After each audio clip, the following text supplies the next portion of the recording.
12월 4일 오늘 만나 성경 말씀 시편 138편 6절에서 7절 말씀입니다. 주님께서는 높은 분이시지만 낮은 자를 굽어보시며 멀리서도 오만한 자를 다 알아보십니다. 내가 고난의 길 한복판을 걷는다 하여도 주님께서 나에게 새 힘을 주시고 손을 내미셔서 내 원수들의 분노를 가라앉혀 주시며 주님의 오른손으로 나를 구원하여 주십니다. 아멘.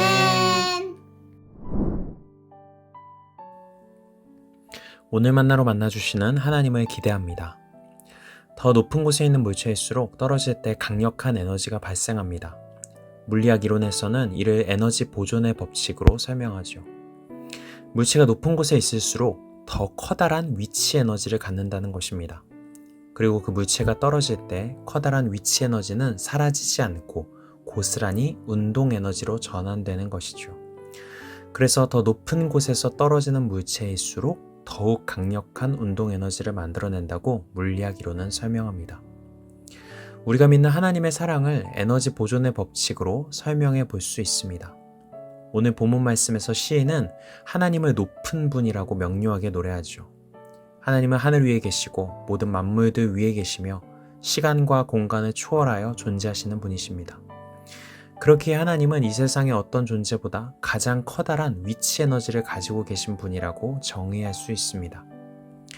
그런데 그런 높은 분이 낮은 자를 굽어보신다 라고 시인은 노래합니다. 여기서 굽어보신다는 의미는 단순히 스치듯 관찰하는 것이 아니라 주의 깊게 바라보고 온 마음을 쏟아 바라본다는 의미를 가지고 있습니다.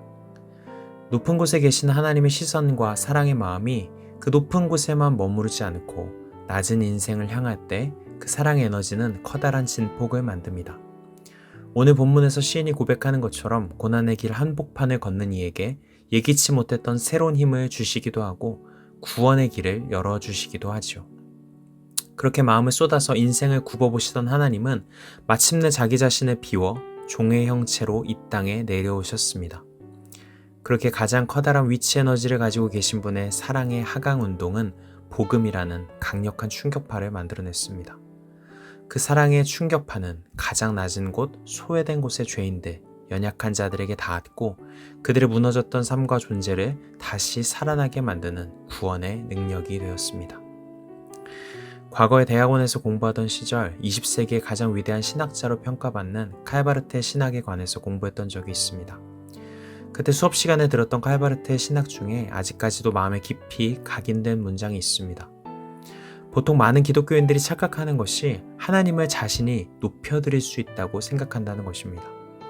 하나님이 우리 가운데 내려오셔서 은혜를 받았으니 그 은혜를 하나님에게로 다시 돌려보내려는 여러 시도를 한다는 것이죠.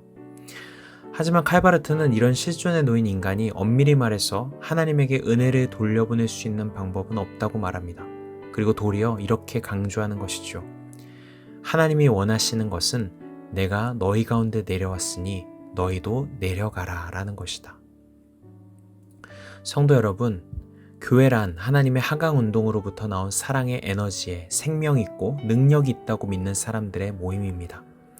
그렇기에 교회는 위로 향하는 경쟁의 공간이 아니라 아래를 향해 내려가는 연대의 자리가 되어야 하는 것이죠. 하나님이 그러하셨듯 우리도 그런 하강 운동을 세상 속에서 실현할 때 하나님의 사랑의 에너지는 흘러가게 됩니다. 하강 운동, 내려감이라고 하니 너무 추상적으로 느껴질 수 있습니다. 구체적으로 어떤 형태로 드러나야 하는지 성경에 기록되어 있는 초대교회의 행동 패턴을 보면 알 수 있는데요.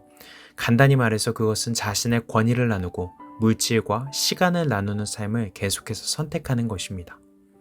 초대교회는 끊임없이 권력과 권위를 분배하고 나누는 방식을 택합니다. 자유인과 노예를 구분짓고 남자와 여자를 구분지어서 위계를 공고히 하는 방향성이 아니라 서로 한 형제, 자매로 동등한 존재로서 고백하며 권위를 분배하고 나누는 선택을 쌓아나갔죠. 또 자신들의 물질을 공동체와 이웃들에게 다양한 방법으로 나누어서 무너진 삶의 기반을 다시 일으켜주는 선택을 해나갑니다. 무엇보다 모이기를 힘쓰며 자신의 시간을 연약한 지체들을 다시 일으키고 격려하는 일에 기꺼이 나누는 모습을 보여주죠. 하나님의 하강 운동을 따라 자신들도 다양한 방법으로 내려감을 선택했던 믿음의 사람들로 인해 교회는 하나님 나라의 생명력을 이어올 수 있었던 것입니다. 예수님의 오심을 기억하고 다시 오심을 기다리는 대림절을 보내고 있습니다. 빛은 어둠 속으로 찾아오고 사랑은 언제나 더 낮은 곳으로 내려옵니다. 그래서 대림절은 하나님의 하강 운동을 다시 떠올리는 계절이고 우리의 삶도 그 내려감의 방향 안에서 다시 정돈되어야 하는 시간이겠죠. 이 시절을 보내며 스스로에게 질문해 보면 좋겠습니다. 나는 지금 어디를 바라보고 있는가? 나는 지금 누구를 향해 다가가고 있는가? 내가 기꺼이 나의 것을 나누어야 할 낮은 자리는 어디인가? 높으신 하나님께서 우리를 굽어보시고 내려와 함께 하셨듯 우리도 누군가의 삶으로 조용히 내려가 함께 있어주고 우리에게 맡기신 것을 조금 더 나눌 수 있기를 우리 시간과 마음을 이웃들에게 건네줄 수 있으면 좋겠습니다. 바로 그 따뜻한 움직임 안에 하나님의 사랑은 오늘도 다시 태어나고 교회는 하나님 나라의 에너지를 새롭게 품게 될 것입니다. 대림절을 지나는 하루하루가 우리 안에 다시 사랑을 품고 내가 할 수 있는 크고 작은 내려감을 선택하는 아름다운 시간으로 빚어지기를 축복합니다. 기도하시겠습니다. 하나님, 가장 높은 곳에 계시면서도 가장 낮은 자리를 기꺼이 찾아오신 주님의 사랑을 기억합니다. 그 사랑의 하강 운동이 우리를 살리셨고 지금도 우리의 삶을 붙들고 계심을 믿습니다. 이 대림절 주님의 내려오심을 깊이 묵상하며 우리도 주님처럼 더 낮은 곳으로 더 연약한 이웃에게로 조용히 다가가는 사랑으로 살아가도록 인도하여 주시옵소서. 예수님의 이름으로 기도드립니다. 아멘. 이제 두 가지 기도 제목으로 함께 기도합니다. 첫 번째로 오늘의 말씀을 따라 기도하겠습니다. 하나님의 하강 운동을 따라 나도 사랑의 내려감을 선택할 수 있도록 인도해 주옵소서. 두 번째로 해외의 선교사님을 위해 기도하겠습니다. 하나님의 사랑처럼 낮은 자리로 기꺼이 나아가는 선교사님들의 삶과 사역 위에 하늘로부터 오는 위로와 새 힘이 날마다 부어지게 하소서.